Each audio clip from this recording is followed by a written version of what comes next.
Just kind of like how you kind of got brought up, and what's your story kind of leading up to before you started in real estate? Yeah, so I'll kind of keep it brief and simple, just because it'd be a lot to talk about. But I grew up pretty poor.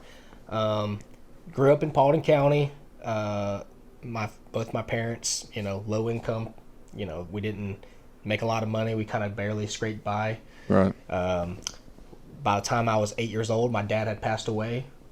Shortly after that, my childhood home burnt to the ground. Wow. And then Jeez. we basically had to move into a trailer and just crammed into a 2 bedroom trailer with me and my three brothers. Wow. And yeah, it sucked for quite a few years.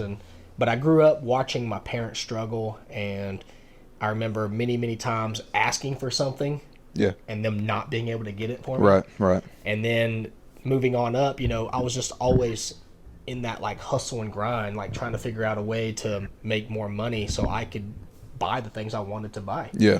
Yeah. So like going into high school, I had a job at 14, working at Burger King. I tried Burger King out for a couple of days. Back then you could get a job at 14. Yeah. And 15 years old, I got a job at Ace Hardware. I worked there until I was 18. Mm-hmm. And, I was only making, I don't know, $7 an hour, $8 an hour, Right. stacking up money. And basically, when I got out of high school, I was wanting to go to college to learn how to work on cars and motorcycles and stuff like that. Okay. Yeah. I know you got a love for that stuff. Yeah, absolutely have a passion for anything's motor related. But Right. yeah, I was wanting to go to college to MTI as well. I was wanting to go to in Florida to learn how to work on motorcycles. And yeah, it was like $26,000 tuition.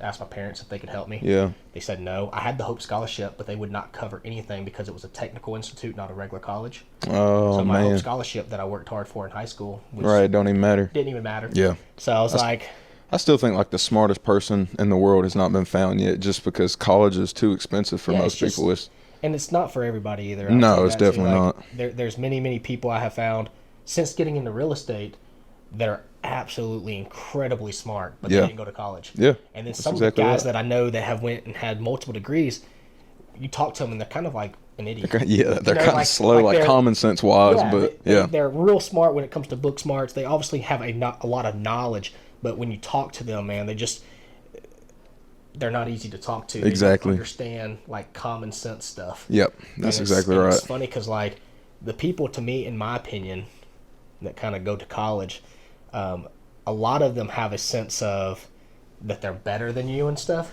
Yeah, But in Yeah. a lot of ways, they were not able to learn things that people that didn't go to college learned. You know what I'm saying? Right. Like that street smart, that quick on your feet learning and stuff like that. That hustle mindset. yep, You exactly. can't teach that.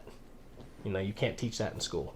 So a lot of stuff, I don't know if you've ever heard this whole saying, but like drug dealers make the best entrepreneurs. Yeah, no, I Yeah, have. I've like- definitely heard that. Those guys are like, they had to learn on their own, on the streets, how to make money. And then they Yep. built businesses. It might be illegal, Yeah. but they built full-on business and making a lot of money Right. with their street smarts. They didn't go to college, and those guys make some money. Yeah. So just saying, like, there's a lot of stuff you can't teach in school.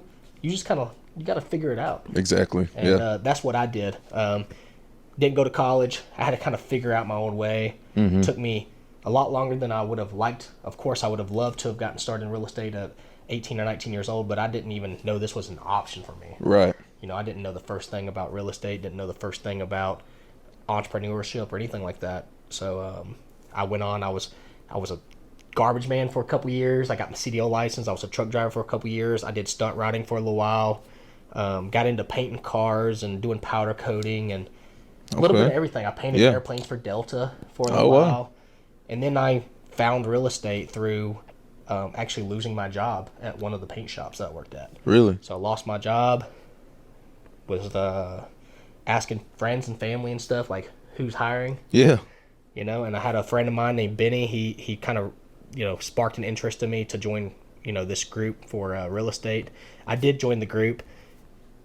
I didn't care for it. I'm not going to call out the group or nothing, but it was kind of a waste of money to me. Oh, was it? Didn't really teach me what I wanted to know for the amount of money that they wanted you to pay. It was either like it was kind of like going back to college again. It's like Yeah. Should I pay all this money to go to college, or do I think I can figure this Yeah, out on my own? there's so many free So I was ways like, to get that info. I guess I'll try to figure it out on my own.